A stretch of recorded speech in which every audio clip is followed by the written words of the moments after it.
Bonjour à tous, bienvenue dans ce nouveau numéro du décryptage sur Prime News Télévision. Vous le savez, dans l'actualité, on l'a appris hier, 3 citoyens béninois ont été enlevés par de présumés terroristes au Nigeria alors qu'ils tentaient de rentrer chez eux. Les individus ont été interceptés au niveau de la frontière nigérienne. Qu'en est-il exactement?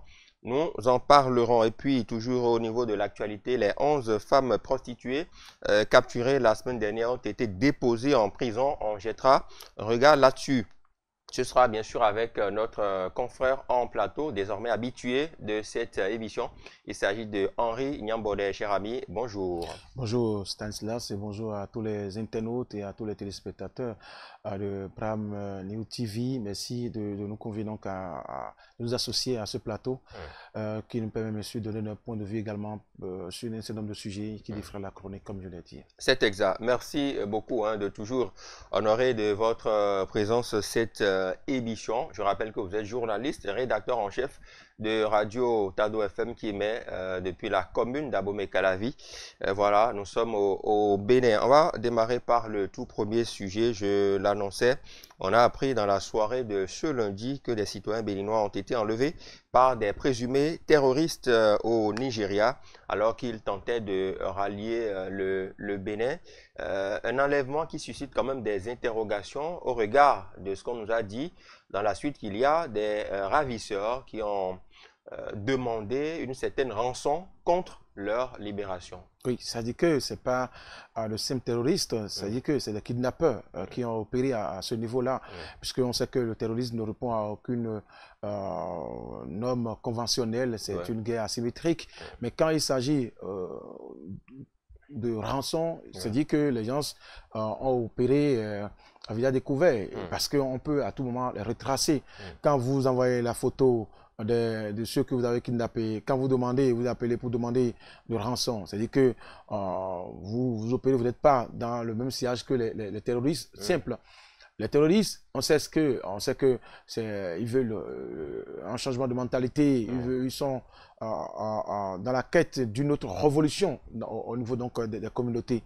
Mais à ce niveau-là, il faut parler carrément donc de kidnappeurs qui ont opéré. Bon, il faut déjà convier les uns les autres à une prière pour que ils n'aillent pas faire ce que je ne souhaiterais pas dire ici, parce que quand vous demandez 1,5 million, c'est vrai que pour d'aucuns, ce n'est pas un montant exorbitant, mais quand vous demandez 1,5 million aux familles des victimes, alors que la famille elle-même arrive à peine à combler 3 repas, à couvrir 3 repas par jour, vous voyez un peu ce que ça dit. Il faut déjà voir dans quelle mesure réunir ces sous-là et aller les remettre. Oui, on peut le faire pour sauver donc la vie de ses proches. Après, voir comment fermer là. Il faut dire que la zone devient encore plus dangereuse, et on le savait, plus dangereuse. Mais la question également, c'est de savoir si est-ce que nos 3 compatriotes ont pris, ont emprunté la déserte normale. Parce que quand vous prenez pas les détours, les contours, et que bon, les contours, il n'y a pas une forte sécurisation et tout. Voilà, donc ça pose un problème. Ça pose un problème. Et donc, à ce niveau-là, il faut qu'on fasse attention à ce qu'on fait, surtout dans cette zone-là où l'insécurité est grandissante, dans cette zone-là où le terrorisme, les terroristes sont dans la communauté, ils côtoient tout le monde. Donc, il faut faire très attention. Et on va prier que ça ne dégénère pas, ça ne donne pas autre chose que nous pensons. D'accord. Alors, selon les informations relayées par une radio du Nigeria, ils ont, vous l'avez rappelé tout à l'heure, demandé une rançon d'1,5 million francs CFA pour libérer les otages. L'autre question, c'est la sécurité des personnes et des biens qui circulent, vous le disiez tantôt. Est-ce qu'il ne faudrait pas prendre pour habitude, et à travers cette émission, conscientiser les populations pour que, quand il y a des voyages comme ça, il faut prendre la voie normale, les voies légales requises pour franchir aussi les contrôles, puisque certaines populations tentent d'éviter les contrôles au niveau des postes frontaliers et se retrouvent dans les mains des ravisseurs. C'est ce que je dis. Quand vous êtes un ouvrier, que oui, l'État n'interdit pas que vous allez travailler ailleurs. Mais quand vous voulez aller dans un autre pays travailler à la recherche du gain, mais il faut que vous preniez les voies normales pour que, en son temps, que s'il y a problème, qu'on retrace votre déplacement. Et c'est parce qu'il y a eu contournement, on veut contourner le contrôle routier parce que tout simplement, on ne veut pas subir, comment dire, on ne veut pas faire les formalités administratives pour être régulier, qu'on cherche donc des détournements. Et c'est ces détournements-là qui conduisent bien évidemment à ce que nous voyons ici. Il faut déjà dire à nos amis, à nos frères, à nos parents qui sont dans ces zones-là, frontaliers, que dès que vous avez envie d'aller travailler au Nigeria, au Mali, au Burkina Faso, et que l'opportunité s'offre à vous, il faut faire les choses légalement. Oui, il y a des gens, il y a quelqu'un qui est là-bas, qui est un proche là-bas, qui dit, bon, écoutez, donne-moi 10 000 francs, 15 000 francs, je vais te faire venir dans le pays sans que tu ne fasses de formalités. Mais c'est dangereux, c'est vrai que, oui, ça vous allez vous retrouver là-bas, mais ça ne vous protège pas. L'insécurité est là et on sait ce que ça donne. C'est le cas de nos trois frères compatriotes. On va prier le Père encore que les ravisseurs se ravisent, si vous voulez, pour qu'ils n'agissent pas autrement, pour qu'ils soient libérés. C'est vrai que selon les articles que nous avons lus quand même, on dit qu'il y a eu des photos des otages publiées par les ravisseurs, des photos qui montrent qu'ils sont quand même dans une situation dégradante, pratiquement nus, exposant ainsi la brutalité et l'inhumanité des actes de terrorisme qui frappent dans la région. Donc, il faut faire très attention. Gageons que nos compatriotes soient véritablement libérés pour le bonheur de leurs parents et de toute la communauté aussi. Oui, parce que rien ne vaut la vie. C'est ça. Voilà, passons maintenant au deuxième sujet. Elles, plutôt, sont en sécurité, pas aux mains des ravisseurs, mais aux mains de la police républicaine, désormais aux frais, bien évidemment, puisque déposées en prison après leur comparution face au juge. Elles se sont les prostituées interceptées la semaine passée, il y a quelques jours déjà, à Parakou. Elles sont 11 plus précisément. On en parlait déjà sur ce plateau la semaine dernière. Henri Yambaudet, les prostituées reposent désormais en prison. Que pensez-vous déjà de cette procédure qui a suscité assez de questionnements et de commentaires depuis la semaine passée jusqu'à cette décision à laquelle on a eu droit? Oui, bon, déjà, je pense que l'autre semaine, on disait que c'est pas le travail qui est pénal, la prostitution même qui est pénale, mais les activités connexes qui découlent, qui sont connexes. Par exemple, quand vous prenez les 11 prostituées dont il est question, il y a atteinte à la pudeur, voie de faire insulte à l'endroit à l'égard de certaines femmes, et il y a des hommes aussi qui sont complets. C'est-à-dire que, oui, cette prostituée-là travaille à visage découvert. Entre-temps, je l'ai dit sur ce plateau que il y avait une autre manière pour les femmes de se prostituer. Oui, c'est un travail qui est reconnu dans la communauté. Mais aujourd'hui, il y a eu modernisation, et donc, il y a eu également mondialisation. Il y a eu également des effets de modernisation qui font que ces prostituées-là veulent conquérir encore d'autres clients, d'autres mondes. Parce que quand vous prenez une prostituée qui dit qu'elle fait une recette de 30 000 par jour, c'est-à-dire que elle tourne autour de... Elle trouve plus 20, voire 25 clients avec lesquels, bien sûr, elle arrive à passer donc à l'acte. Maintenant, quand vous prenez la ville de Parakou, qui est une ville carrefour comme Boycon et Natidengo, c'est que quand elle quitte ici, Cotonou, parce que peut-être trop vue à Cotonou, trop connue à Cotonou, elle se retrouve là-bas. Maintenant, quand vous prenez bien les raisons qui ont été évoquées pour que ces filles-là soient interceptées, il y a atteinte à la pudeur. Donc, il n'y a que l'exhibition, il y a le comportement vestimentaire également qui est mis en cause. Parce que quand vous portez une petite culotte à peine qui couvre à peine votre cesse, et pour montrer que oui, vous êtes en forme, que vous avez des rondeurs, que vous pouvez vendre. Déjà, c'est une atteinte à la pudeur pour ceux qui le savent.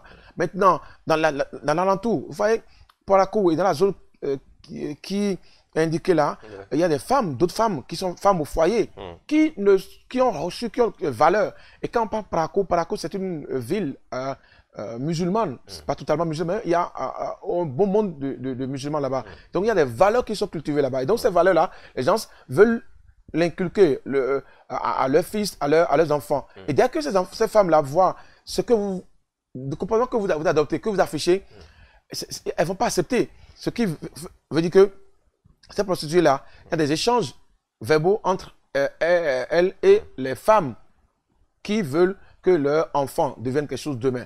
Et donc, elles ont porté plainte pour qu'elles soient interceptées. Je dis que le travail prend d'ampleur, la prostitution, bien sûr, prend d'ampleur, et il faut que ces femmes-là trouvent d'autres moyens pour faire leur travail. Parce que ce n'est pas totalement bienséant de s'exposer, de se mettre au vu de tout le monde pour montrer que oui, là, je suis une prostituée. Mais quand vous parlez d'exposition ou même d'exhibition, j'irai plus loin. Chacun fait la politique de ses moyens. Et donc, si c'est en s'exhibant qu'elles attirent plus de clients. Non, mais non. Vous n'avez pas besoin. J'ai dit l'autre fois que quand vous prenez certaines prostituées, elles évoluent en groupe, en association. Elles ont même des maisons closes où les gens peuvent aller les voir là-bas.